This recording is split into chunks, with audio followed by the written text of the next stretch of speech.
My name is Lauren Matthews, and I'm 29 years old. If you had told me a few years ago that my relationship with my mom would unravel so violently, I would have laughed in disbelief. She was supposed to be my safe place, the person I could run to when the world felt too heavy. But now, when I think about her, all I hear is the sound of her voice screaming those words, "Get out and never come back." It still plays in my head like a broken record.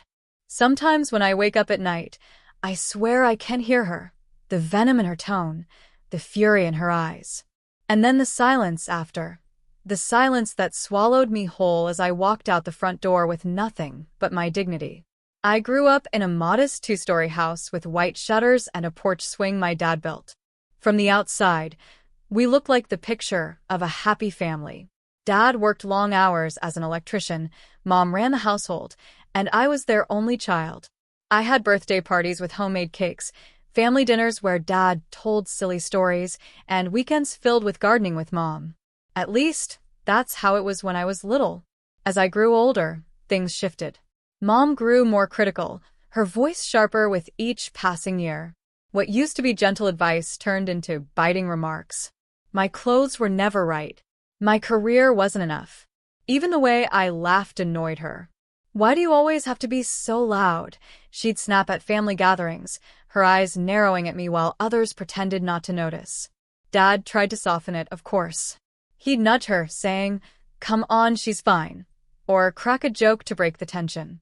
But the words still landed, and I carried them like stones in my chest. By the time I turned 28, I had learned to walk on eggshells around my own mother. I'd rehearse what to say before visiting, dress in ways I thought might please her, and brace myself for whatever criticism she'd throw my way. But nothing prepared me for the day she told me to leave. It was a Sunday afternoon, the kind of day that smelled like fresh-cut grass and brewing coffee. I had stopped by after church, bringing muffins from the bakery near my apartment. Dad was out back working on the garden, and I thought maybe Mom and I could share a rare, quiet moment together. But the second I walked in, I could feel the storm brewing. Her eyes darted to the bag in my hand. "You brought muffins?" she said flatly. "Yes," I replied, smiling weakly. "Your favorite blueberry." She crossed her arms. "Store-bought." Again. I froze. "I thought you'd like them." "What I'd like," she snapped, "is for you to stop showing up here empty-handed when it comes to real effort. You think muffins make up for the fact that you barely visit? That you never help your father with anything? You only ever think about yourself, Lauren." Her words hit me like a slap. My throat tightened. "Mom, that's not fair. I call every week. I bring things when I can. She cut me off, her voice rising. "You're ungrateful. Selfish. You've never done anything for this family. Look at you, nearly 30 and still no husband, no children, nothing to show for yourself. You're a disappointment." The air left my lungs. I felt like a child again, small and powerless under her glare. "Mom," I whispered, tears stinging my eyes, "why would you say that?" She took a step closer, her face twisted in anger. "Because it's true. You are nothing but a burden. Get out." I blinked, stunned. "What?" "Get out," she screamed, her voice cracking with fury. "Get out and never come back." The words rang in my ears, sharp and final. My hands trembled as I set the muffin bag on the counter, my heart breaking with every second. I looked at her one last time, searching her face for some sign of regret, some flicker of the mother I thought I knew. But there was nothing. Only coldness.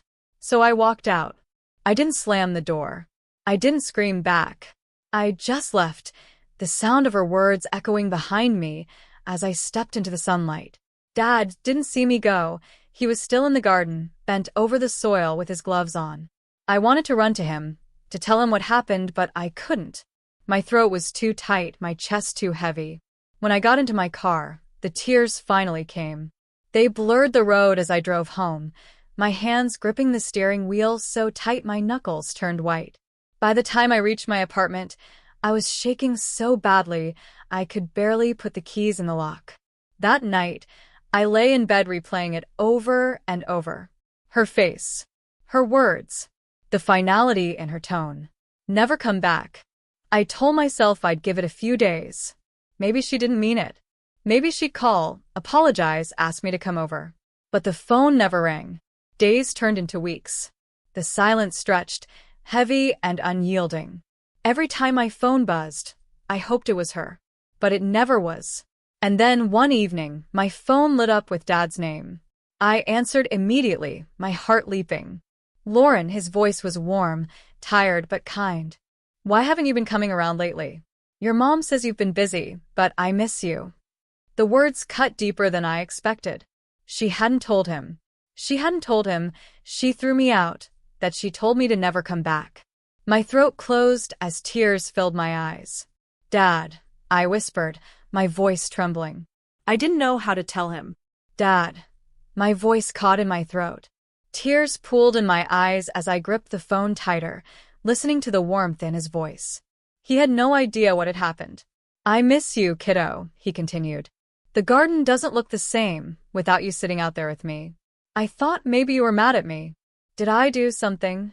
My chest tightened so hard it hurt. My dad, the man who worked himself raw to give me everything, who used to slip me chocolate bars in his lunchbox when Mom wasn't looking, thought he was the reason I hadn't been around. No, Dad, I whispered quickly, shaking my head even though he couldn't see me. You didn't do anything wrong. Then why? His voice was puzzled, almost pleading. Why haven't you been coming by? I opened my mouth, but no words came out. How could I tell him? How could I crush him with the truth that the woman he had loved for over 30 years had screamed at his only daughter to get out and never return? Instead, I lied. I've just been busy, I said, forcing steadiness into my voice. Work's been crazy. I'll try to come by soon. There was a pause. I could almost hear his disappointment. I'd like that, Lauren. Don't stay away too long, okay? We said goodbye, but when I hung up, the weight in my chest grew heavier. 4 days after that call, I walked around in a haze. I couldn't stop hearing the contrast between my parents' voices. Mom's, sharp and cold. Get out and never come back. Dad's, warm and concerned. Why haven't you been coming by? It was like I was trapped in 2 different versions of reality. In mine, I was banished, unwanted, erased. In Dad's, I had simply chosen to stay away. I felt guilty for lying to him, but the truth seemed unbearable. What if it broke him? What if he confronted her and it tore their marriage apart? The thought of being the wedge between them twisted my stomach. But then again, wasn't Mom already the wedge? The next Sunday, I drove to a park across town. Families were out, kids chasing soccer balls, parents lounging on blankets. I sat on a bench with a coffee cup clutched in my hands, watching them. I thought about all the times Dad had tried to smooth things over when Mom lashed out at me. Your mom doesn't mean it like that, he'd say, his eyes tired but gentle. She just wants the best for you. But what if wanting the best was just her excuse for tearing me down? I pulled out my phone and scrolled through my photos. One stopped me, a picture of me and Dad in the garden last summer. My hair was pulled back, my hands covered in dirt, but we were both grinning, holding up the first ripe tomatoes of the season. Mom had refused to join us in the photo, saying she was too busy. My throat burned as I stared at that picture. Dad still thought of me as his garden buddy, his little girl. And Mom had stolen that from him with her lies. Later that week, I called him again. I told myself I was just checking in, but really, I wanted to hear his voice, to reassure myself that he still loved me. Hey, Dad, I said softly when he answered. Lauren, his voice lit up. I was hoping you'd call. How are you? I'm okay, I said, though the lump in my throat made it sound unconvincing. You sound tired. Are you eating enough? Working too much? I laughed weakly. You sound like me talking to you. He chuckled, but then his voice grew more serious. Your mom says you've been distant. She said maybe you're embarrassed about something? That you don't want to face us.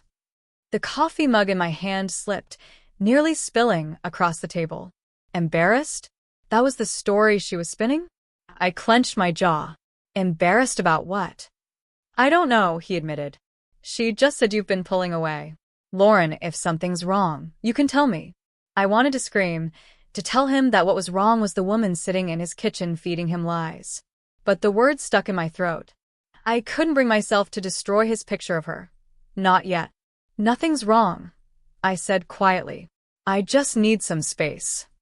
He sighed, but didn't press. All right.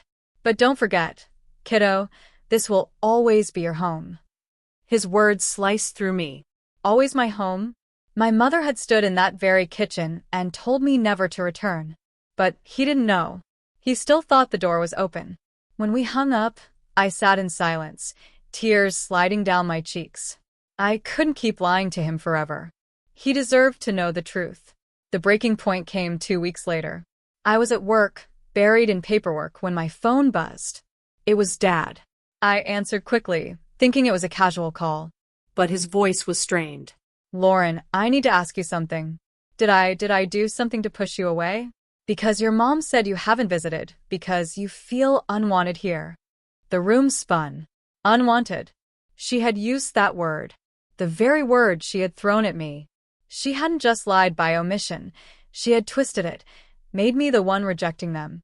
My voice shook as I whispered, Dad, that's not true. Then why? He pressed. Why don't you come home anymore? My heart pounded. I couldn't hold it in any longer. Because Mom told me to get out, I said, my voice cracking. She told me to get out and never come back. There was silence on the other end. So heavy, so absolute, I thought maybe the call had dropped. Dad, I whispered. When he finally spoke, his voice was broken. She said that to you? The tears came fast. Yes. I didn't want to tell you because I knew it would hurt you. But I couldn't keep lying anymore. Another silence, then a deep, shuddering sigh. Lauren, I had no idea. I thought you were the one pulling away. I thought. His voice trailed off, ragged with disbelief. I bit my lip hard, tasting blood. I didn't want to come between you. You didn't, he said firmly. She did. I closed my eyes, tears streaming. The truth was out now, and there was no taking it back. The silence after I confessed to Dad felt endless, like the world itself had stopped spinning. I could hear his shaky breathing through the phone, the weight of what I'd just told him pressing down on both of us. She really said that to you? His voice was barely more than a whisper, fragile in a way I'd never heard before. Yes, Dad. My throat burned. She told me to get out and never come back. I didn't want to tell you because I hesitated, biting down hard on my lip, because I didn't want to break you. For a long moment he said nothing, and in that silence, I felt both relief and terror. Relief that the truth was finally out, but terror at what it might do to him. When he finally spoke again, his voice was steadier, but there was a rawness I couldn't ignore. Lauren, you didn't break me. She did. I covered my face with my hands, the tears spilling freely. I didn't want to come between you two. You didn't, he repeated firmly. She did that herself. The conviction in his voice should have comforted me, but instead it tore me in two. Because I knew my dad. He wasn't a man to give up on the people he loved. And now he had to face the fact that the woman he'd shared his life with had crossed a line that couldn't be erased. That night, I couldn't sleep. I lay awake staring at the ceiling, replaying the conversation in my head. My phone buzzed twice with texts, both from Dad. I love you, Lauren. Don't ever doubt that. And a minute later, we'll talk soon. I need time. I clutched the phone to my chest, sobbing quietly in the dark. The next week was hell. I dreaded every phone call, every message. Would it be Dad telling me he confronted her? Or worse, that he had chosen to side with her? When he finally called, his voice was heavier than I'd ever heard it. I asked her, he said simply. I swallowed hard. What did she say? She admitted it. His words came out like broken glass. She admitted she told you to leave. Said she didn't mean it, that it was in anger, but those words don't just fall out of your mouth unless you mean them. I closed my eyes, pressing the phone tighter to my ear. I know she meant them. She wanted me gone, Dad. There was a long pause. Then he whispered, I don't even recognize the woman I married anymore. Those words cut me, in a way, I didn't expect. Because if he didn't recognize her anymore, then what had she become? And was there ever any way back from this? The following Sunday, Dad asked me to meet him at a diner on the edge of town. I almost didn't go. The thought of sitting across from him, talking about Mom like she was some stranger, filled me with dread. But I knew I couldn't avoid him forever. When I walked in, he was already there, sitting in a booth with his hands wrapped around a mug of coffee. His shoulders looked smaller somehow, like the weight of it all was pressing down on him. "Hi, kiddo," he said softly as I slid into the booth. "Hi, Dad." We sat in silence for a moment, the clink of silverware and the murmur of other conversations filling the space between us. Finally, he spoke. "She says you're exaggerating. That she didn't mean it the way you took it. That she was just upset." I laughed bitterly. "Upset? Dad." She looked me in the eye and told me to get out and never come back. How else was I supposed to take it? He flinched, his fingers tightening around the mug. "I know." I told her there's no excuse. "But she keeps saying she didn't mean it." I leaned forward, my voice trembling. "Do you believe her?" He looked at me then, really looked at me, and my heart broke at the pain in his eyes. "I want to." God, Lauren, I want to. "But then I see your face, and I hear your voice, and I know you wouldn't lie to me." Tears spilled down my cheeks. "I didn't, Dad. I swear I didn't." "I know," he whispered. "I know." We sat there for a long time, the truth hanging heavy between us. He wanted so badly to fix it, to smooth it over like he always had.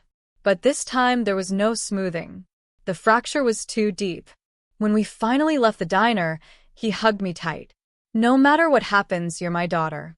That will never change." Those words warmed me, but they also scared me. Because I knew what they meant. He was preparing himself for a choice he didn't want to make. Over the next few weeks, things grew more complicated.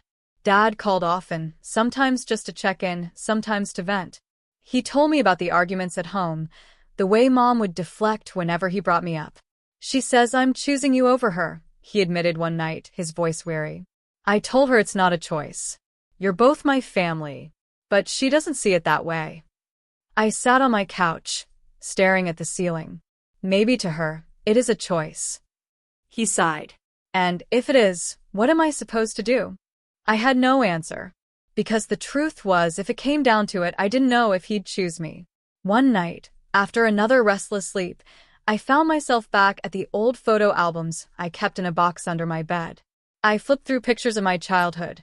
Me on my first bike, Dad teaching me to fish, Mom standing stiffly in the background of nearly every shot, her smile never quite reaching her eyes. Had she ever really wanted me? Or had I just been something she endured?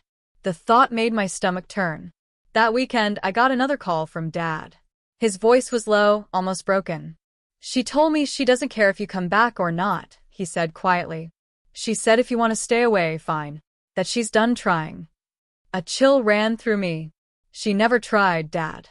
He was silent for a moment, and then I heard him sniffle. "You're right. And that's the worst part." I pressed a hand to my chest, my heart aching. "I don't want to tear you apart, Dad. I don't want to be the reason your marriage falls apart."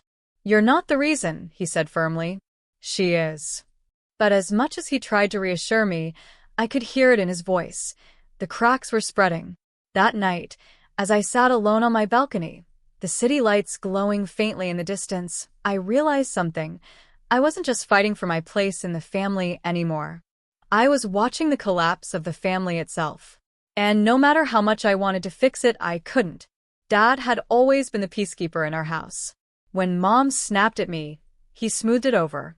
When I cried in my room as a teenager, he was the one who knocked gently on the door, whispering, "She doesn't mean it, kiddo. She just wants the best for you." But now the truth was out, and there was no smoothing it over. The next time he called, his voice was raw. "Lauren, we had another fight about you." I sank into my couch, my heart pounding. "What happened?" I told her I can't pretend anymore.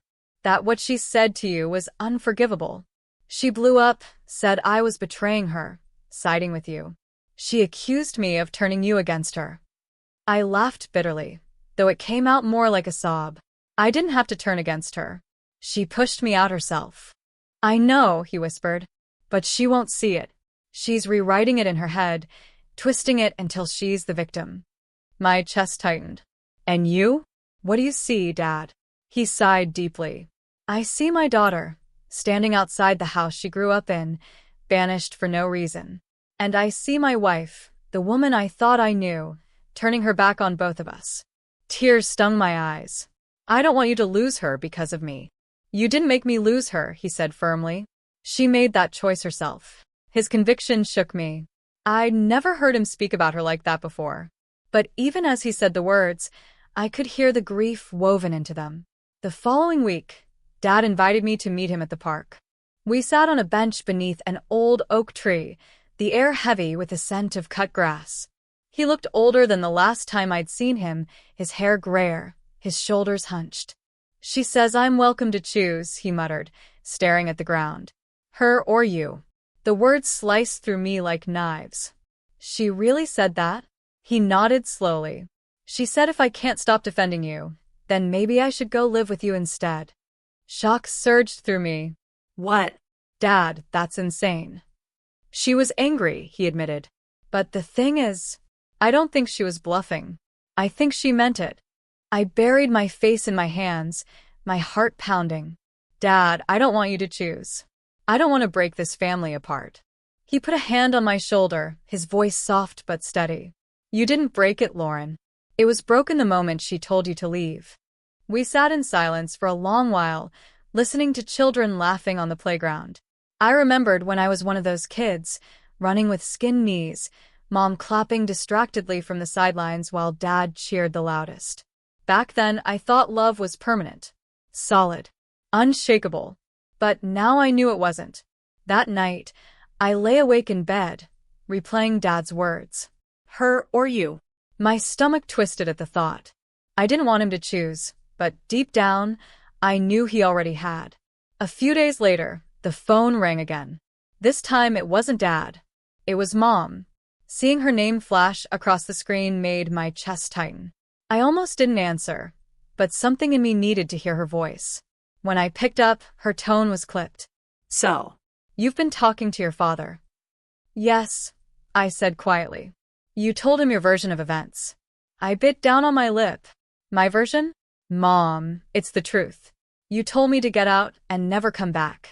Her silence crackled through the line before she hissed. You always twist everything. You've always been dramatic, Lauren. You wanted him on your side, and now you've succeeded. Congratulations. My throat burned. You're really going to pretend it didn't happen? You looked me in the eye when you said it. I was angry, she snapped.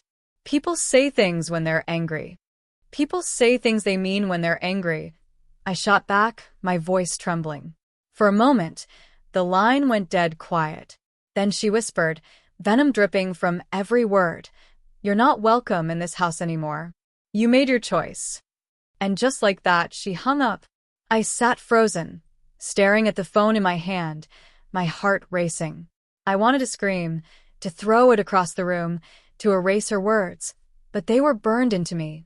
When I told Dad later, he was furious. She said that. His voice cracked with disbelief. Yes. She told me I wasn't welcome. I could hear him breathing heavily on the other end. Lauren, I don't know if I can live with her anymore. The words stunned me. My parents had been married for over 30 years. They had weathered money struggles, illnesses, and family deaths. I never thought I'd hear him say that. Dad, I whispered, don't say that because of me. I'm saying it because of her, he replied firmly. She's tearing this family apart. And I don't know if I can forgive her. For the first time, I realized the magnitude of what was happening. This wasn't just my story anymore. It was theirs. Their marriage was unraveling, and I was standing in the middle of the wreckage. The next week, Dad came by my apartment. He'd never done that before. It was always me going to their house. When I opened the door and saw him standing there with a bag of groceries in his hand, I almost cried. I thought maybe we could cook dinner together, he said with a soft smile. We spent the evening making spaghetti and garlic bread, laughing as sauce splattered across the stove. For a few hours, it felt like old times, like the world outside my apartment didn't exist. But when we sat down to eat, his face grew serious. Lauren, I need to be honest with you. Things at home are bad. Worse than I've ever seen them. She barely talks to me. When she does, it's just accusations about you. I don't know how much longer I can keep this up. My fork hovered above my plate. Are you saying you're going to leave? He sighed heavily, rubbing his temples. I don't know. But I do know this. I won't let her cut you out of my life. If she forces me to choose, then, he trailed off, but his eyes said it all. Tears filled my eyes. Dad, I don't want you to have to make that choice. It's not you making me choose, Lauren, he said softly. It's her. I reached across the table and took his hand. For the first time in weeks, I felt a glimmer of hope, not because things were fixed, but because at least I wasn't alone anymore. When Dad left my apartment that night, I stood at the door long after he was gone, staring down the quiet hallway. His words echoed in my head. If she forces me to choose, then, he hadn't finished the sentence, but I didn't need him to. I could see it in his eyes. He was already imagining a life without her. And that terrified me. For so long, Dad had been the glue that held us together. Even when Mom snapped at me, even when she twisted my words, I always thought Dad's presence would steady everything. But now, the glue was breaking, and the cracks were spreading faster than either of us could patch. The next week, I didn't hear from Mom at all. Not a text, not a call. Dad, however, called every other day. Sometimes he just wanted to check in, sometimes he wanted to vent. She's still furious, he told me one night, his voice heavy. Every conversation comes back to you. She says I've betrayed her because I won't cut you off. My stomach twisted. Dad, I don't want to be the reason your marriage falls apart. You're not the reason, he said firmly. Her cruelty is. She put me in this position when she told you to leave. I lay awake that night, staring at the ceiling, wondering how everything had gone so wrong. A few months ago, I thought the worst thing in my life was Mom's criticism, the jabs about my job, my clothes, the fact that I wasn't married yet. I never imagined we'd reach a point where she'd look me in the eye and tell me to get out of her life completely. But here we were. The following Sunday, I went to church by myself. I usually sat with my parents, but since that wasn't an option anymore, I slipped into a pew near the back. Halfway through the service, I noticed Dad slip in a few rows ahead. Alone. He didn't see me at first. He sat stiffly, his hands folded, his head bowed. When the service ended, I tapped his shoulder. His eyes lit up. Lauren, where's Mom? I asked quietly. She didn't want to come, he muttered, looking away. I felt my chest tighten. Growing up, Mom never missed a Sunday. She made it a point of pride. But now, she was willing to let that go, just to avoid sitting near me. Dad and I walked to the parking lot together. He glanced around, lowering his voice. Lauren, things are getting worse. She stopped talking to me altogether some days. Last night, she slept in the guest room. The words hit me like a punch. Dad, I'm so sorry. He shook his head. Don't be sorry. You didn't do this. I don't know how to fix it anymore. We stood there in the sunlight, two people bound together by blood and betrayal, trying to make sense of the pieces. That week, I got a text from Mom. It was short. Cold. You've ruined this family. I hope you're proud. I stared at it for a long time, my hands trembling. I typed a dozen replies, angry, defensive, pleading, but deleted them all. In the end, I put the phone down and walked away. For the first time in my life, I didn't feel the need to defend myself to her. Because deep down, I knew she wasn't looking for the truth. She was looking for control. The next evening, Dad showed up at my apartment again. He looked exhausted, his eyes shadowed, his shirt wrinkled like he hadn't slept. I need to tell you something, he said, dropping heavily onto my couch. What is it? She gave me an ultimatum, he said quietly. She said if I don't cut you out of my life completely, she'll leave. I felt my breath catch. What did you say? He looked at me then, his eyes tired but steady. I told her to do what she needs to do. Because I won't abandon my daughter. Tears sprang to my eyes, spilling before I could stop them. Dad. He reached over, taking my hand in his calloused one. You're my blood, Lauren. I watched you take your first steps. I held you when you had nightmares. I worked double shifts so you could go to college. I'll be damned if I let her erase you from my life. I broke down then, sobbing into his shoulder. For the first time since this nightmare began, I felt like I wasn't fighting alone. But it came at a cost. 2 days later, I got another text from Mom. This one was longer, dripping with bitterness. So he's chosen you. Fine. Don't think for a second you've won. You may have him wrapped around your finger, but you'll never have my forgiveness. You'll never set foot in this house again. Reading it, I felt a strange mixture of pain and freedom. Pain, because those words still had the power to wound me. Freedom, because for the first time, I realized I didn't need her forgiveness to survive. That weekend, Dad and I started a new routine. He'd come by my apartment on Saturday mornings with coffee and donuts, and we'd sit on the balcony, talking about everything and nothing. Sometimes we laughed, sometimes we sat in silence, but either way, it felt like home in a way I hadn't felt in months. One morning, as we sipped coffee, he said softly, "I don't know what's going to happen with your mom. Maybe she'll calm down, maybe she won't. But I do know this.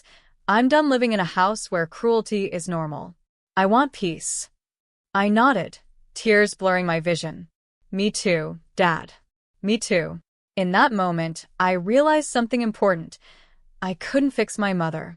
I couldn't make her love me the way I needed her to. But I could choose to protect myself. I could choose to hold on to the parent who still wanted me, who still saw me. And maybe that was enough.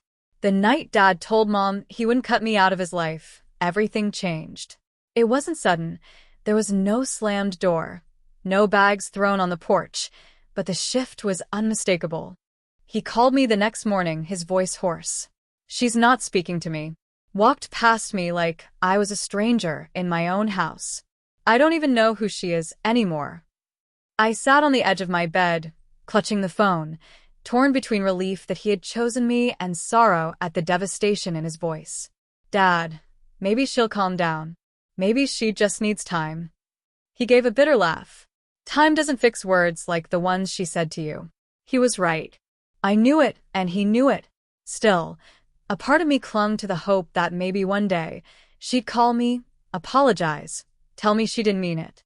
But each day that passed in silence from her made that hope shrink a little more. A week later, Dad came by my apartment again. He carried a cardboard box filled with garden tools.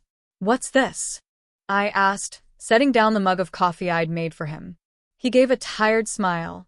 "Thought maybe we could start a little balcony garden. Tomatoes, herbs, something small." I blinked, warmth spreading through my chest. He was recreating a piece of what we'd lost. We spent the afternoon planting seeds in pots, our hands dirty, laughter bubbling up despite the heaviness hanging over us. For the first time in months, I felt like I could breathe. But that evening, as the sun set, Dad's phone buzzed.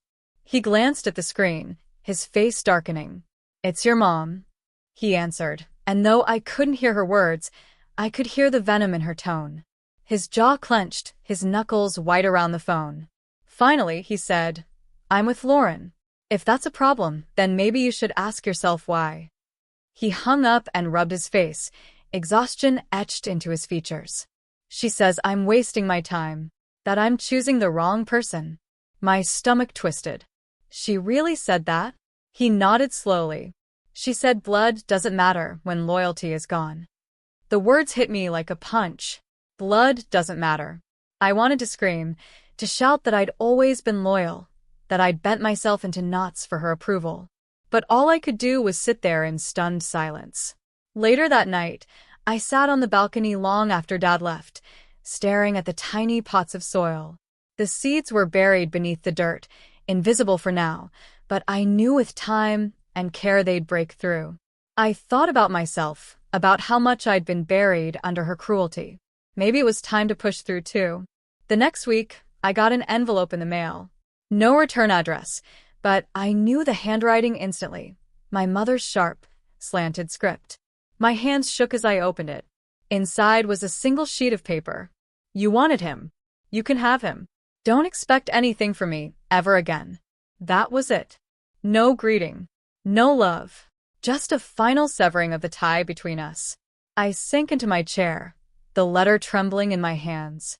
A part of me wanted to rip it up, to throw it away, and pretend it meant nothing. But another part of me wanted to keep it, to remind myself of the line that had been drawn.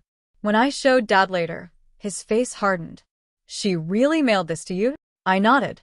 He took the paper, folded it neatly, and tucked it into his jacket pocket.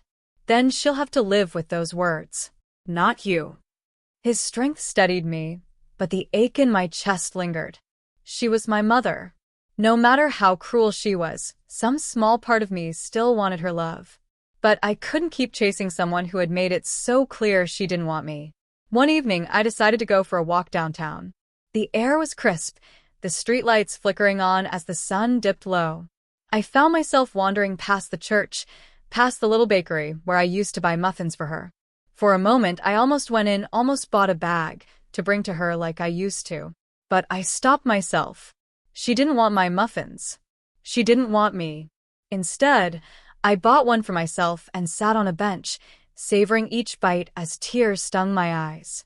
The following Sunday, Dad didn't go to church at all. He came to my apartment instead, bringing bagels and coffee. "No point pretending things are normal anymore," he said with a sad smile. We ate together, the silence comfortable for once. After breakfast, he leaned back in his chair. "Lauren, I don't know where this ends. But I do know this. I'm proud of you. For surviving her words. For standing your ground. I wish I'd done more to protect you when you were younger." My throat closed. "Dad, you did what you could. You were the reason I made it through." He reached across the table, squeezing my hand. "And I'll be the reason you keep going."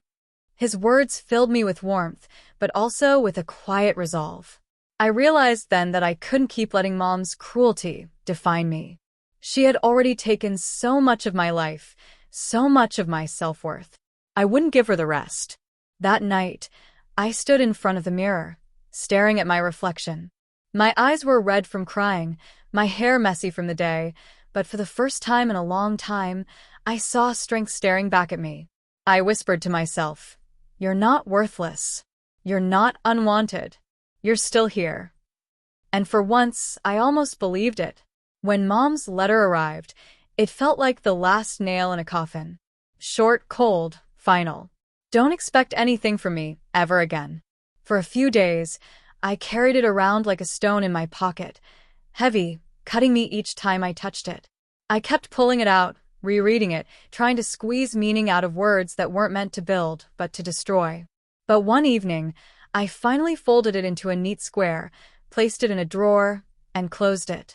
Because as much as it hurt, I realized something important. Her rejection wasn't about me anymore. It was about her. Her anger, her control, her inability to love without conditions. I couldn't carry that weight for her anymore. The next weekend, Dad came over with a small box tucked under his arm. "What's that?" I asked as he set it on my kitchen table. He gave a tired smile. "Some of your baby things. I found them in the attic. Figured they belong with you now." I lifted the lid and felt my breath catch. Inside were tiny shoes, a faded blanket, and a stack of Polaroids. In one of them, Dad was holding me as a newborn, his face glowing with pride. Mom stood stiffly beside him, smiling at the camera, but not at me. I traced the edge of the photo, my chest tightening. "You kept all this?" "Of course," he said softly. "Every piece of you has always mattered to me." I swallowed hard, fighting tears. Even when she made it seem like I didn't? He reached across the table, taking my hand in his. Especially then. We sat in silence, the weight of his words filling the room. Over the next few weeks, Dad and I settled into a rhythm. Saturday breakfasts, balcony gardening, late-night phone calls. It wasn't the life I once imagined, family dinners, holidays with both parents smiling, but it was real, and it was ours.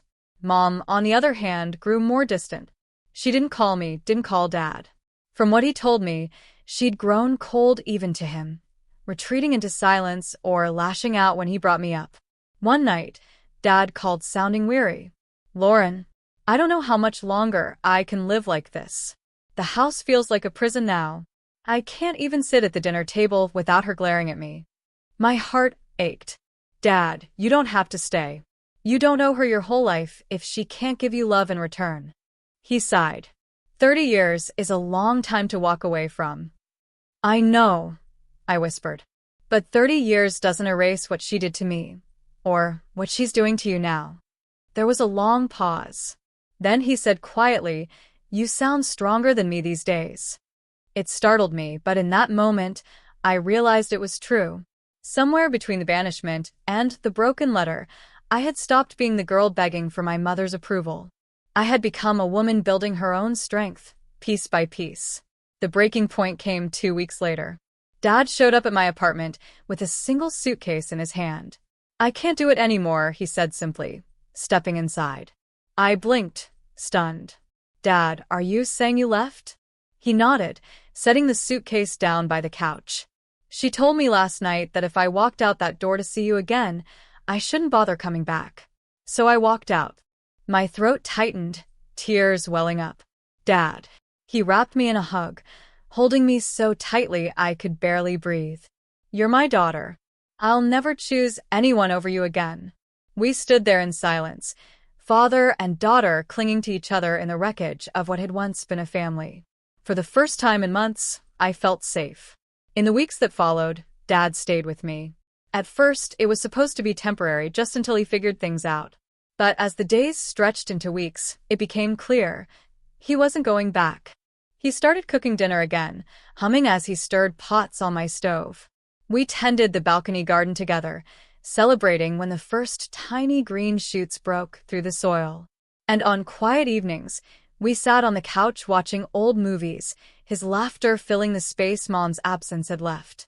It wasn't perfect. There were nights when grief weighed heavy on him, when he sat staring at the wall, whispering, "I don't know how we got here." I'd sit beside him, holding his hand, reminding him that we still had each other. And slowly, the cracks began to heal. One evening, as we watered the plants, Dad looked at me with a small smile. "You know, Lauren, I think we're going to be okay. Not the way we planned, but okay." I smiled back, feeling the truth in his words. Yeah, Dad. We're going to be okay. Because in the end, I had learned something vital. Family isn't about blood alone. It's about who shows up, who stays, who chooses you when everything falls apart. Mom had chosen to cast me out, but Dad had chosen to stay. And I chose myself. The woman who once begged for her mother's love was gone. In her place stood someone stronger, someone who knew her worth didn't hinge on anyone else's approval. As I sat on the balcony that night, the city lights twinkling around me, I whispered into the dark, "I am enough. I've always been enough." The words didn't feel shaky this time. They felt solid, like roots finally sinking deep into the ground. And for the first time in a long time, I believed them.